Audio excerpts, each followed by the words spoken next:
when the BJP is destroying the constitution, attacking democracy, destroying the institutions, dividing India, why is the Chief Minister of Kerala attacking me 24/7?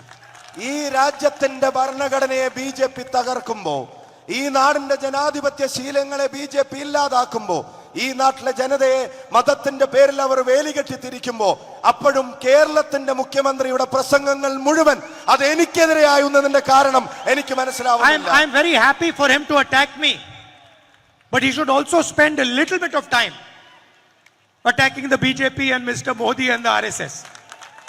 അദ്ദേഹം എനിക്കെതിരെ നടത്തുന്ന വിമർശനങ്ങളിൽ ഞാൻ സന്തുഷ്ടനാണ്. പക്ഷെ എനിക്കൊരു കാര്യം പറയാനുണ്ട്. എപ്പോഴെങ്കിലുമൊക്കെ BJPക്കും RSSനും എതിരെ കൂടെ എന്തെങ്കിലുമൊക്കെ ഒന്ന് മൊഴിയണം എന്നുകൂടെ അദ്ദേഹത്തോട് പറയാൻ ആഗ്രഹിക്കുന്നു. മോഡിക്കെതിരെ ഒരു വിമർശനവും പേര് പറഞ്ഞ് കേരളത്തിന്റെ മുഖ്യമന്ത്രി നടത്താറില്ല.